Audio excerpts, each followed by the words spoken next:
and welcome to Kickstarter Radio 102.4. I'm your host Lipstickpaddy, and today we're doing a special program. I'm going to be showcasing my favourite Kickstarters that had amazing stretch goals. Now, the reason we're doing this special program, I was watching the Dice Tower's anticipated games list this week, and they basically, Tom Vassell said, most of these games are going to be Kickstarters because we know a lot about Kickstarters, and we might have a few retails that popped out last year because we just don't know anything about retail. Well, it looks like we're going to see a trend of retail games actually coming on Kickstarter, and they're basically going to be pre-orders. You can spot these a mile off because they don't have stretch goals. But when Kickstarters come along, and the true Kickstarters were, because a lot of people think stretch goals are fake, but in reality they're not. If you're backing a project and it only just passes its goal, all those stretch goals will not be fulfilled. It needs the money to do it, and often expectations on Kickstarters just explode, and they are what they are, right? So let me go to my list. I've got a selection of games here, and in no particular order, I'm going to tell you why the campaign and stretch goals were top class order, that were really spectacular. Alright, so let's go to the first. And the first one is Freedom 5. Now, this campaign almost got $1 million, and it's probably got $1 million through the late pledge, which is still ongoing. Now, I think most of these games I'm showing today are late, and one of the reasons Kickstarters get late is because of these stretch goals, because they never planned for these, and the estimated time of arrival of the game, here in November 2021, is a estimated delivery if they just get the pledge that they need. But if you start unlocking stretch goals, this delivery will go ridiculously late, and we'll see why. So let's go down to the stretch goals of Freedom 5 and we'll see how this changed the game.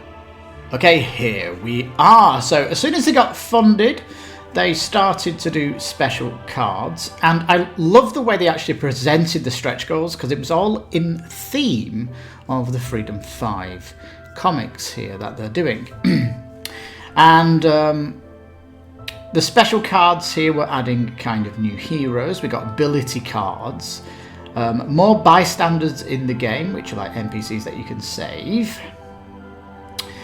The hollow foil card pack will now have custom art. That was a really good one. Now, if they'd not made that, they couldn't have got the artists to do more art, but they did it. Realising the budget was getting upwards, they decided to do some villain minis. And at this stage of the campaign, there was a bit of a delay between the next one, because they wanted the artist to present the next stretch goals, and here we are. You see, it's all in theme. This one is Unity. Now, so yeah, this is the new hero, and it's all in theme of Unity's colours. This nice purple. Henchmen got screen printed and updated shape. We now got a cloth bag. This is because as the Kickstarter earns more money, they can put more things into the game because of economies of scale.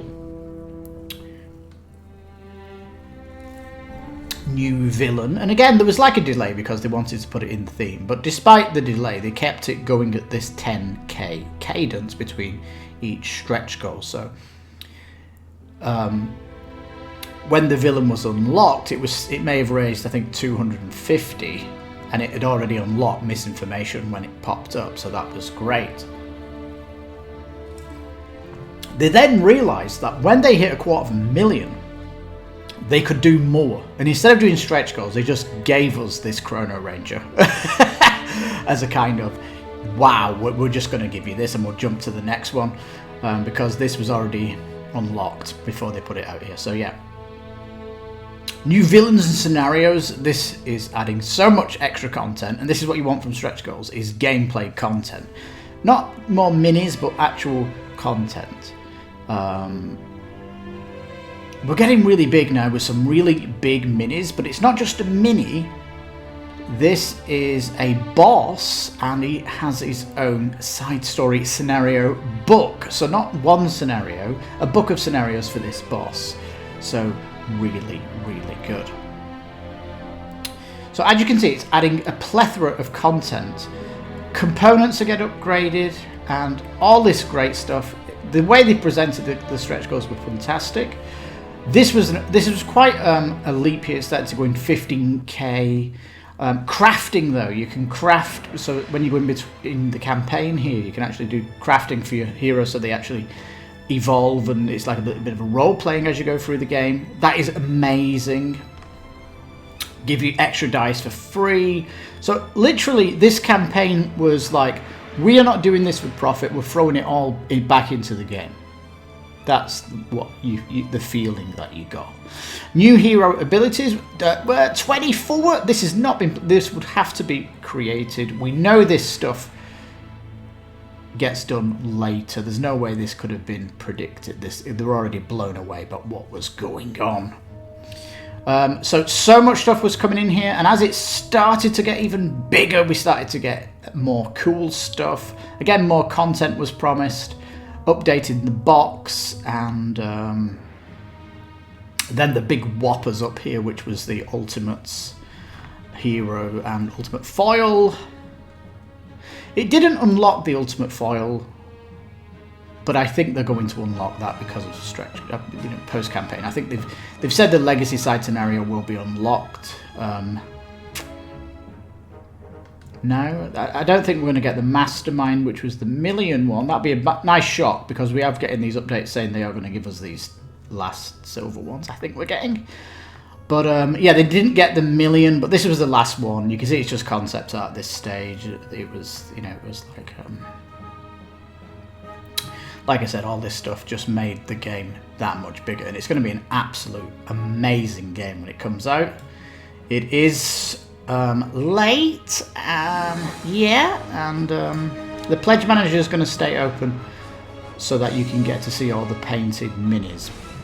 So yeah, there's plenty of time to come on the project, and the more of you that get on Freedom 5, the more that $1 million stretch goal might get unlocked post campaign. And I really hope stretch goals continue to be busted in the post Kickstarter, because money is still coming in from other backers, and your $1 pledges are upgrading from $1 pledge to the full pledge, so your big total is growing post campaign. And I hope Kickstarters like Freedom 5 do unlock stretch goals that they didn't unlock on the Kickstarter, because that is an amazing trend to go forward. So let's go to my number 2. Isofarian Guard. Dun, dun, dun, dun, dun, dun. This one, wow, blew up big time, baby. You see the heroes on the front here? Yeah, that was the original, and they had a hero because they unlocked. And this one's quite a small one, 260,000. So yeah, this one's up for late pledge as well, becoming maybe Q3 this year. So let's jump down to its stretch goals, and we'll see how this one changed from its origins. Now, this game got fully stretched, and you notice the box size here. Well, because of these stretch goals, it's become an absolute massive box. That's what these stretch goals do. You know it's a true stretch goals when the box starts getting bigger and all this good stuff. They started strong with the custom tray insert, which was fantastic. Double laying the balls, wonderful. And recessing as much as possible. This was an amazing stretch goal, adding a deck of cards for corrupted enemies. This was fantastic. Crafting, so an actual game mechanism was unlocked. Really good. And I'm telling you now, this is all risky stuff, because this is ambition for this project. Because if they did not reach this, these are true stretch goals, would not have done this. In the deck of cards here then, some more corrupted creatures, wonderful stuff. On the map that you're traveling around in this like open world type game, heavy campaign game, but adding an actual town on the board with stuff that you can do there, great stuff. I love that you can now do rare crafting now. You've got to see these 3-star equipment here that you can craft. Mining, you can actually, more game mechanics are coming out, and more quest stuff. So this is pushing content. These are fantastic stuff. And as we go down, this is approved. This is a big one, 150. A big enemy, an actual side mission you can go on, bounty gear, unique gear. This is the kind of side mission boss. Another place on the map. This was a good one. A merchant that would travel around the map as well, like a mobile shop. Some more new enemies in the deck of cards that unlock. Another tower location on the map, really good. More crafting options and a new fast travel system. Then it started going to Path of the Stonebard advanced character skill trees. Oh my god, this has been fantastic how the skill tree has, because this was unlocked and we didn't actually see what the skill trees would be like until 9 months later in the campaign. So that's a true stretch goal when it's kind of planned. It kind of doesn't get planned until it's got stretched. Custom bags, of course, you are going to be bag pulling, but these are upgraded. Actually put boat travelling and ports on the map, and you can use rivers. Got boats on rivers. Can be dangerous as well. So this was adding more mechanics. This is great. So it's fleshing out the game again, making the game better. Yeah, you can see here more. You've got in the game you're going to have your own town that you're going to be building up, and this is adding more buildings that you can construct and things like this for your own garrison. This $250,000, again a big number, was great because this was a 5th campaign dungeon. The game originally came with 4 campaigns, so this was the 5th campaign, and it's like the boss raid at the end, and it actually is massive. It's going to basically put this art on the back of the board, on the back of the playmat. This is amazing because the devs have actually said, recently, the game has become so big they could have split the game up into 4, 5 Kickstarters of content. That's how much it's stretched, and just absolutely phenomenal. And so that was the big one, the double-sided the map and adding a big chapter. So that's an epic amount that we got, and it just rounded off the Kickstarter to become one extremely exciting and ambitious project. And because of that, it's mega late, and we might not see this till December 2022. And in all these games, they are not saying COVID has slowed them down. They are not saying the shipping prices have slowed them down. We're still doing the game and finishing off the stretch goals. That's why we're late. So yeah, these are true late because of stretch goals and ambitious stuff. Let's go to the next. Tanares Adventures! Oh my goodness, Dragori Games! Did they think they were going to get 1.6 million?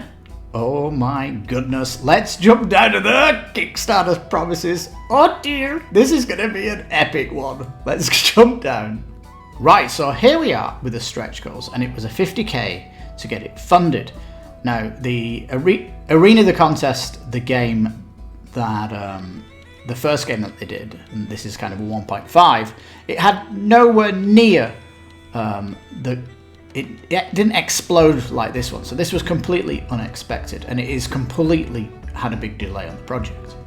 April 2020 is the estimation, but the sheer amount of stretch goals here has going to be delaying that for at least 2.5 years of content.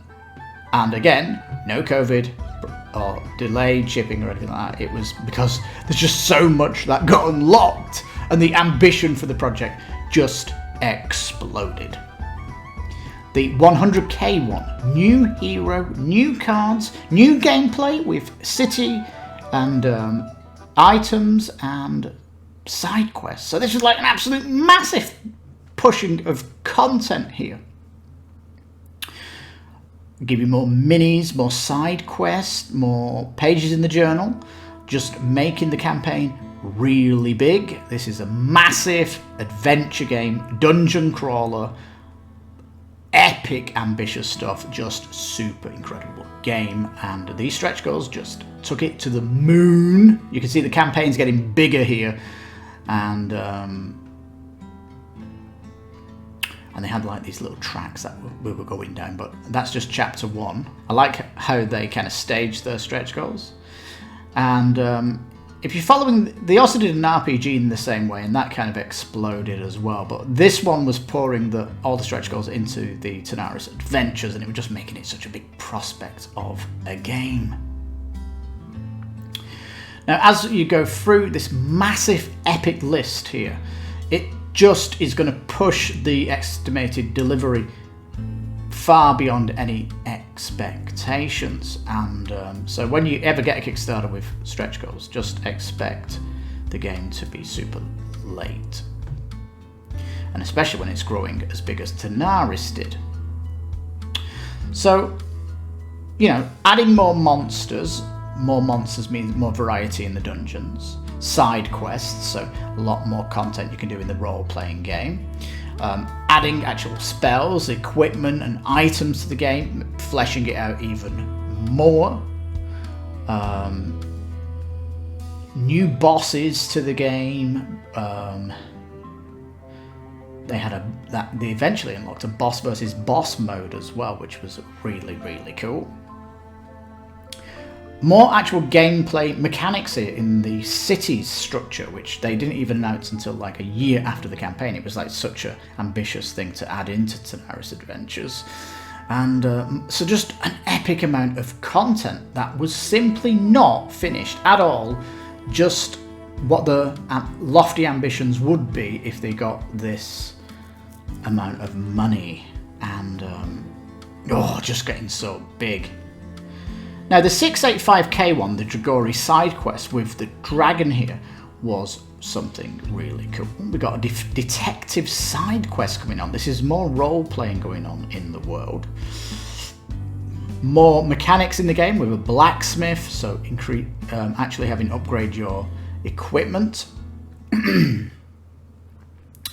More side quests, an actual main quest was added. Absolutely amazing. Started to go on bosses here, an alternate ending, so actually having multiple endings of the roleplay adventure campaign. Really, really cool.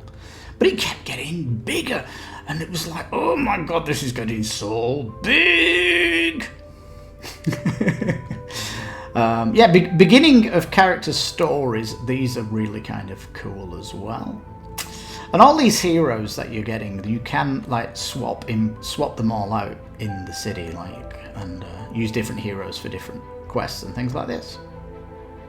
Another new quest, the Dream, getting up there towards the lofty 1 million. And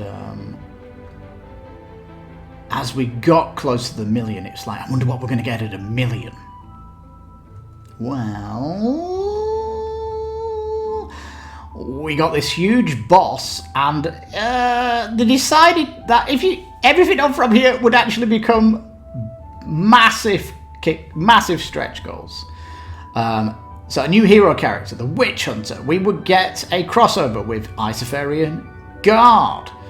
In fact, Isofarian Guard got a crossover, but they got Jade, the Bard. So yeah, this is the Madness box, just adding loads of bosses. Oh, so good. A lot more journal entries into the campaign as they decided to push it longer, and they were upgrading minis to make them look more dynamic and more modern. And it just kept going, and it was like, oh my god, this is just exploding into something incredible. And all these minis getting changed, and it was like, how ambitious were they? Well, they probably put 2 Tanares adventure games worth of plans into this stretch goals. I think what happened, because it just became this massive thing. And this one here, for example, the 1190K, this giant spider here, they didn't have this in the game. It was being represented by just a normal NPC attacking mini, so now it gets represented by what they actually wanted. So potentially a stretch goal from the original arena of the contest was pulled out the bag here and put on a legendary side quest. I think this side quest actually gives the character her wings in the story. So this is like character journeys, character quests within the campaign. This is excellent role-playing stuff that's going on here. More stories for the characters and that, and more legendary quests and stuff like that, which is absolutely amazing. And it just, like I say, it went to the moon, this thing. Started to push this villain, get more villains, and push the main quests further along, and all that good stuff. And it was just blew me out of the water. And I think even if you're following this campaign, you just see how large the game has become, and it's just a different kettle of fish. Like, it just evolved over the course of the campaign. Just you can understand why this game has become so late, because it's just offering the full ambitions of the dev team got unlocked. And so yeah, new world map as we're getting to 1.5 million. Unbelievable. Loads of more journal pages. This is just like another expansion of content coming here that you're getting for the price. And yeah, some more big bosses and all this good stuff. I mean, just absolutely knockout. And wow. Obviously didn't have an idea it was going to get this lofty, but they must have had huge ambitions for Tanares Adventures and potentially for a second Kickstarter in the future. But the game just got so big, they basically offered it as part of the campaign, and they basically got 2 campaigns worth of game here now, and that's why it's mega late, and it may be another 2.5 years late because of those stretch goals. But I'm telling you now, when it delivers, it's going to be epic, truly epic. And again, another example of all of the money raised going towards creating the best damn RPG adventure game that they thought they could muster, and I can't wait to play it. Let's go to the next. Now, Carnival Zombies 2nd edition. You might hear me laughing there. A lot of people were saying that this game is a con, it'll never be coming out, but no. It was mega late, first of all, because of its super long stretch goals. Let's go down to see what they were. Now, stretch goals are coming up, but just to show you what the game would have been at if it would have been just got the amount of money it needed to succeed. Now, on the left of this picture, you can see a standee of a boss coming in, and all these cubes you can see are representing zombies, and the wood defensive circle in the middle of the city. You're of course playing a hero with a incredible weapon, and you're just blowing everything that's coming towards you into hell. It's a massive action game.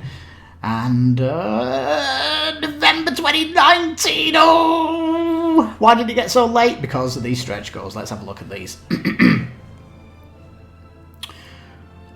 New boss coming in. Okay, yeah, new items to get. Pushing content. Another new boss. These bosses are good because it offers variety when you're playing it. And these bosses that are unlocking here now, these would have been the standees now at this stage of the campaign. So, adding a new character that you can play, yeah. And then, once it got to this 110k where it actually gave you a plastic tray insert, that's when they started to go a little bit ambitious, and we started getting minis to replace the standees. Are you kidding me? And every bloody boss got a standee. It all got unlocked. Ooh, a solo mode was planned as well at the 180 at a time when solo gaming on Kickstarter was relatively a new concept, I guess, and usually had to be unlocked. So they went bananas and they were unlocking everything, and it just got a lot bigger. Started upgrading components and new boss modes, a new finale, because it's kind of I want to say scenario, little campaign-based game. Material then started going and just getting so big.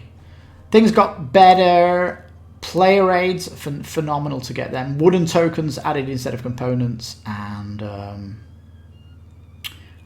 boom, at the end, the final boss got a mini, and this thing's looking massive. It's a 3-part boss, like Serpent. Looks fantastic. So, oh man, just getting rid of all the standees and making them into minis, and look at this cheap price of €85. Oh man, such ambitious stuff. Well, they've not been great with communication, because they had real problems with getting all these minis made, because they didn't plan to turn them into minis. And when stretch goals busted out, that's when they decided they had the budget to do it. And the first company that they went for they were not satisfied with them. They changed company, and it was obviously back and forth to get all the details right. But eventually this wait's going to be well worth it, and it looks like it could be November 2022, so this is going to be 3 years late, and I think it's probably because they had no intention of doing minis. They had no experience in the past of doing minis, and that ambitious put a delay on it big time. But it's going to be incredible when it comes out, Carnival Zombies 2nd Edition. I can't wait for this baby to deliver this year. I'm always optimistic with these games, and you've got to take it with a pinch of realism that when they stretch beyond what that team has ever done before, it will get delayed. Let's go to the next. Arkeis! Oh yeah, baby! This is going to be ecstatic when this gets delivered, and 24 stretch goals. Oh, this one was destined to be late. Oh yeah, baby! Estimated December 2020, and it's going to be 2 years late, I'd say. This is going to be another 2 year late because of these stretch goals. So let's go down and see what the hell this stretched. Now, the stretch goals. Camp upgrades was the first to come. I think it's put this unearth thing on, that's about 80k or something like this, but this is more options to actually change the gameplay through in between the campaign chapters.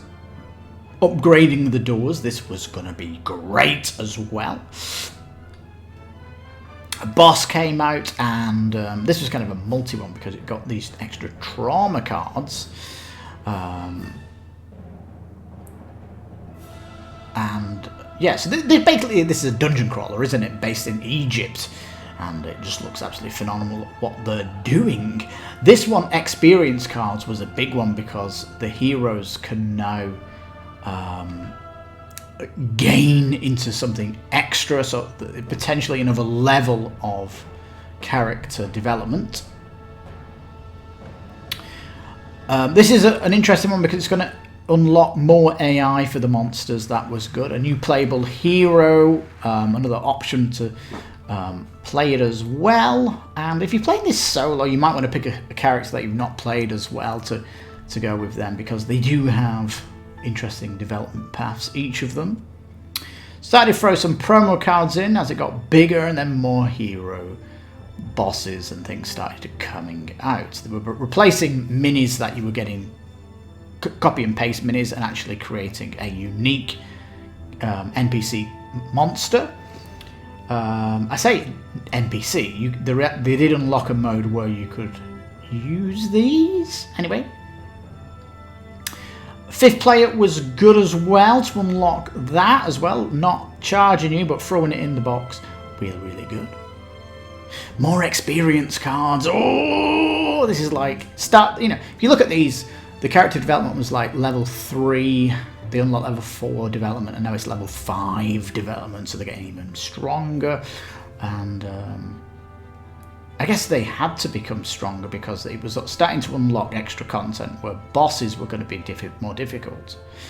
And as you know, if the game's getting more difficult, you need more trauma cards. So these were kind of all planning if the game got bigger. Again, a new enemy type, replacing the copy-paste minis, which was really good. And they actually put a lot in this. And this one's a good one. The additional scenario, where they've actually given the cards to play these bosses. So it's like a bit of a fun mode. More camp upgrades. Again, if the game is getting longer, the campaigns get stretched, you're going to have more camp upgrades to go through them, so that was kind of a needed thing. Soundtrack was really cool. More scenarios to the campaign, very good. Hardcore mode, if the game is a little bit too easy for you. Or you're playing it a second time with a new hero and you want to do things differently. That's going to be good. Some new enemy types here. Flying scarabs are good, linear finish, and more XP stretches. So I'm going to call this level 6 development of a D&D character in this dungeon. So very, very good indeed. It does say final scenario here, so that was kind of the ambition of how big the campaign could get. But it started to add some interesting mechanics now with animal companion cards. And more traumas because the campaign got stretched. So basically, more development of the heroes, absolutely putting more unique monsters, and updating components, especially the plastic doors, the cards, and all this stuff. And stuff that happened during the campaign that not mentioned in the stretch goals, but is like these tuck boxes. It was supposed to be... there's a little bit of controversy on the campaign that they were having these pads, and everyone's like, no, we want dry erase. We want dry erase, and we did get it. So like they changed their plans because of everyone in the community shouting for it, and that's what again added more delay to the game.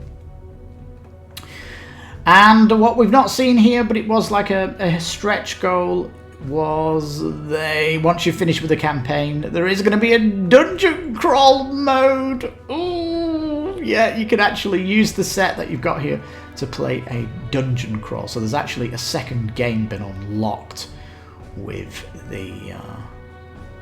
it that you can't see here, but yeah, they had to develop a dungeon crawler separate to the campaign, something that potentially you could go and do with all the system, because you've got an amazing set to play with role playing, right? And you've got level 6 characters as well that you could RPG through. But Arkeis, Mr. Arkeis, look at this beast. When did you think you were coming? December 2020.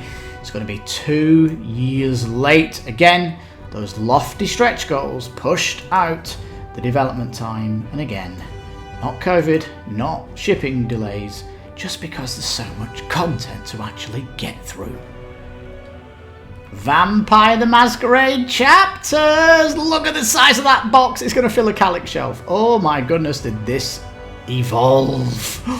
Wow. Let's go down to the stretch goals and see how this massive game that got over $1 million, how that affected the big delay. Now, here we are. Now, this game is an RPG campaign and tabletop.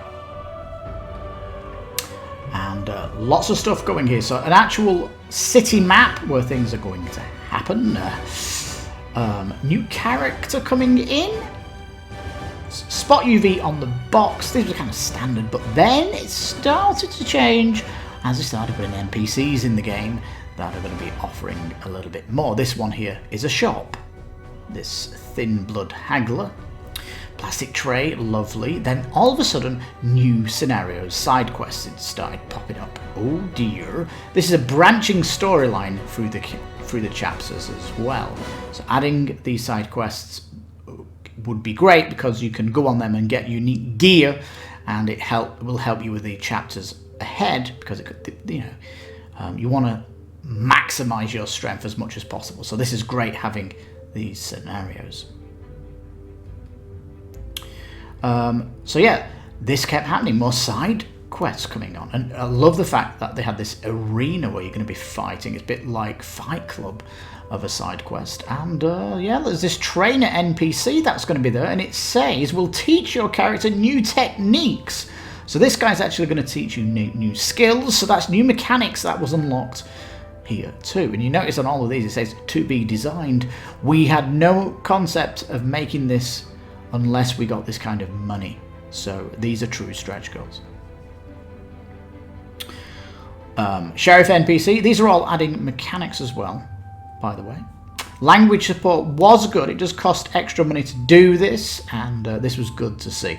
More scenarios unlocked as well, and these NPCs again adding more to what you can do in the game. More side quests, and more side quests and more beasts and stuff like this. We finally got something. Linen update, which is the sign of a great Kickstarter, starting to get the best. This is usually due to the amount of money they get when they do linen finish. All these side quests and all this stuff. Then music coming, concept stuff was coming, and it just exploded into this massive amount of God. It had more stuff to it. And this final one here, the feeding events. Yeah, because your hero vampire here does get hungry, where they become insatiable and will have to bite somebody. And if you're in a chapter, you might become insatiable and have to bite the NPC quest giver, for example.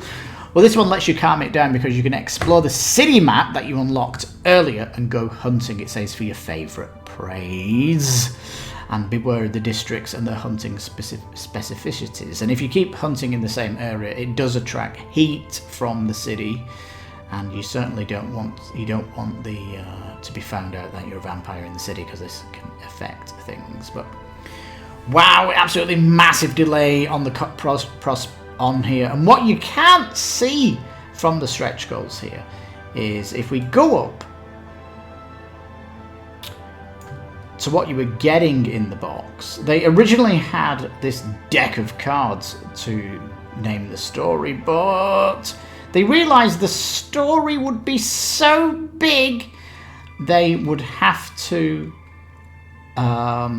make booklets to cover the cards, because it was just getting too complex. Look at these 40 scenario tiles, and the amount of items that got unlocked and skill cards, just an epic RPG. And so this was like the big thing, is there's going to be like, I think, I don't know, is it 12 booklets that you're going to get to cover the story?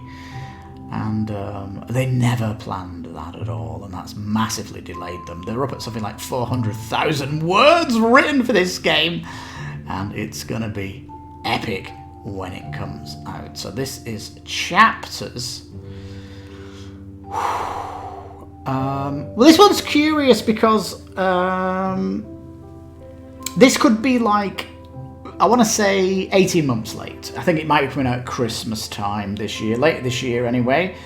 They're finishing off the project as we speak, and again, they had no idea the box was going to get this big, but that's all the content. When they finished all the content and they wanted to fulfill their ambitions, then they absolutely did it, and it completely delayed the game. Trust me. Again, no COVID, no shipping, whereas they were still developing the game all through this time. And this, props to the team here, they've been fantastic with their communication through this time, including videos that they do that are addressing comments and things like that, and telling us about how the development is going. But oh my goodness, this is going to be one epic game when it delivers this year. And I think all these amazing games coming in 2022 is just going to make this one hell of a best year ever for Kickstarter games. Let's go to the next.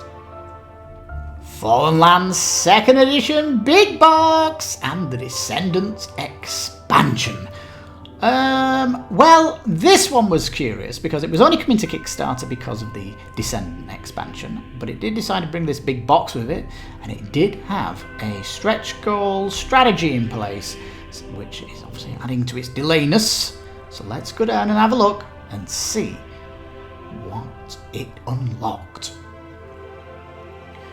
Now, it did have these dailies, which were really nice. It basically was updating all of the faction markers into better, chunkier ones, introducing new factions, and just updating the game to become a lot more things in it, so more content was coming in. This was all kind of planned that they were going to kind of reveal and surprise us that was coming to the game. But let's get to the monetary ones, because they were the ones that would put delayed on the game.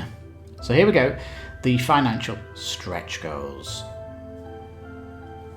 Now, these town event cards are replacing the dice from the 1st edition. This is a massive open world game, post-apocalyptic game with so much chaos going on, and it is my favourite game ever, by the way, this game. So this was, oh my, this was just going to be an expansion to the game, but this extra stuff was really, really good. So these town event cards are going to be wonderful because it's more narration, more thematic events going on in the game.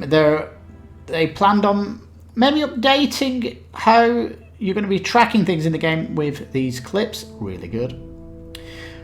Starting to add more cards to your card deck. Well, your card deck's already massive, the amount of cards you get in this game, but this was really, really good. This stretch goal for 2 new scenarios.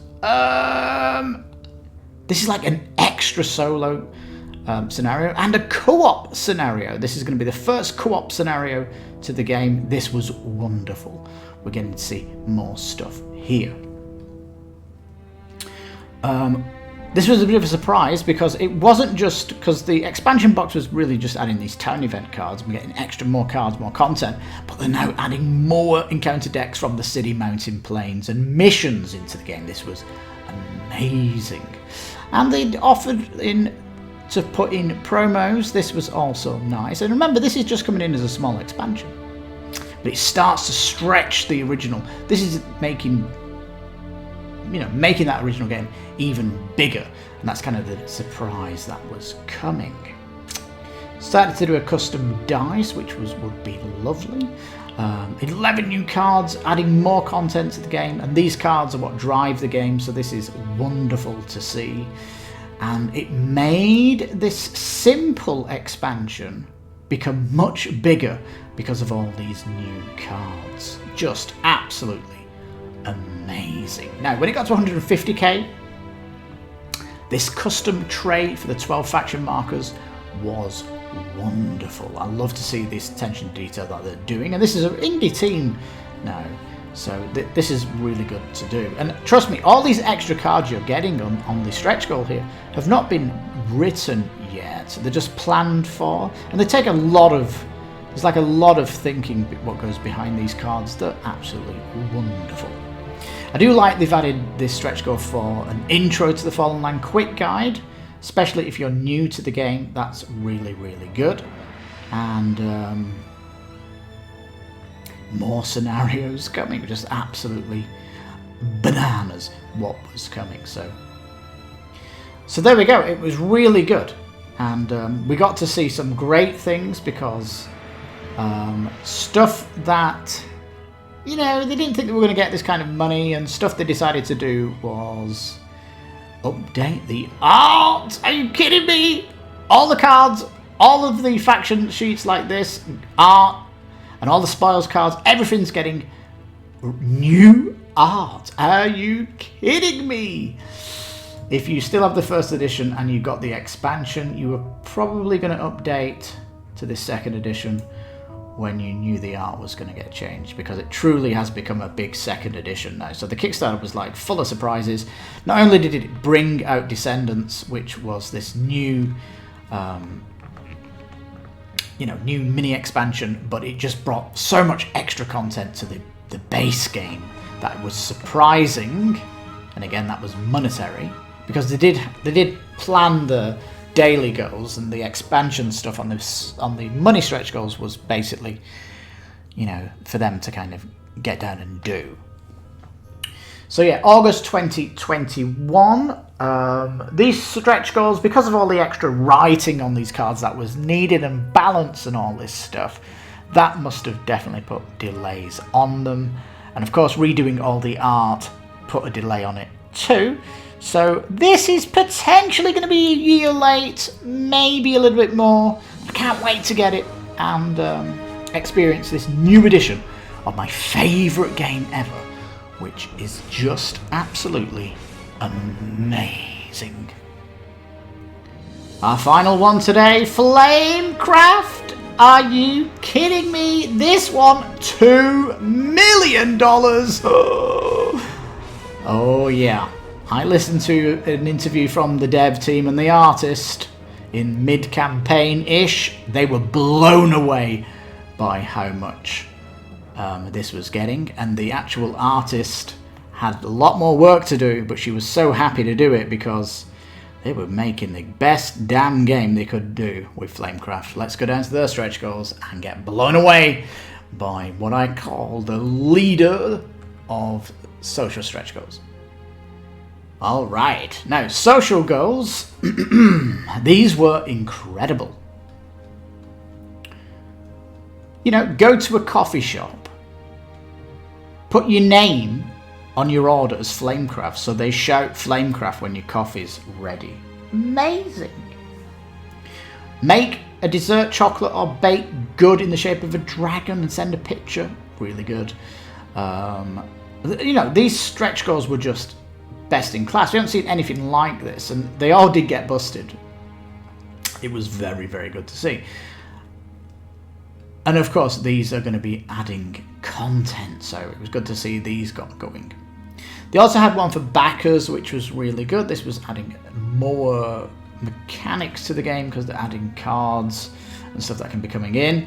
And they also had social ones for subscribing to the social channels, which was also good. But let's go down to the money ones to see where really the game exploded.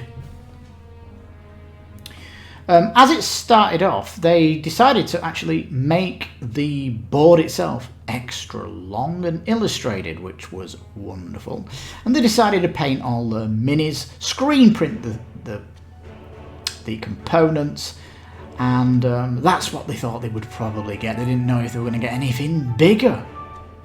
But as they did, they started to talk. They started to go, well, it'd be great if we get more shops in the game, wouldn't it? And they started going crazy with adding shop cards to the game. These are the worker placement shops that you're going to be visiting during this game. And just so many new places there to get the artist on board again, because the artist is phenomenal. And what amazing art was coming out from these. Sometimes a little bit of a delay as the artist was kind of working, and the black prototypes that you're seeing here, she would be putting more, make it more vibrant, basically. But I think as the game started getting stretched, it started to become the thematic world building that they were doing here got to a stage where you could actually feel like the whole town would now be involved in the game because of all the different places that were getting unlocked. And it was set in such an amazing theme that this could actually become an amazing adventure game with the world that they've got. Just so cute, because it's kind of a world where you'd like to go on a little role-play adventure, a bit like the Everdell world. I think the Flamecraft world, or what this Kickstarter explored for its stretch goals, may have created a wonderful IP just because the game exploded and the artist went bananas when she kept drawing all these places in the city. All these dragons that were getting unlocked, of course, these are all their own characters that work in these stores, and all this amazing stuff just kept getting bigger and bigger. They eventually just were floored by how big it was getting, and they had no idea what they could bring and it got to a stage where the artist needed a break. A pool of alchemy would be put in, and solo mode came out at 1 million for that one. Oh my goodness. Doing more teddy bears, a plushie unlocked at 1 million. This was good.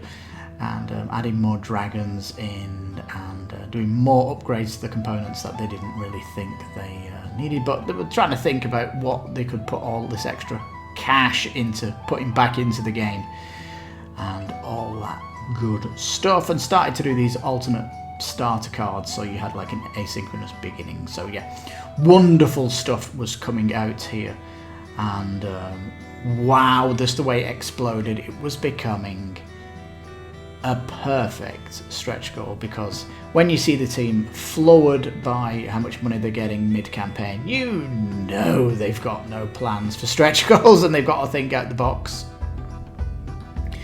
Well, the game itself is kind of a lightweight game, and it's not like this giant ambitious game. I think it was kind of ambitious because of all the different town places that we're adding here. But again, it kind of world building that went on through the game is just going to be a great IP, I think, Flamecraft, and I imagine an RPG kind of adventure game would be going. I think they hinted at the next game would be definitely in the IP, because it definitely fueled their mind, and they're still deciding about what the mat's going to be in the middle. We've not kind of seen what this mat's going to be, but that's going to be really good.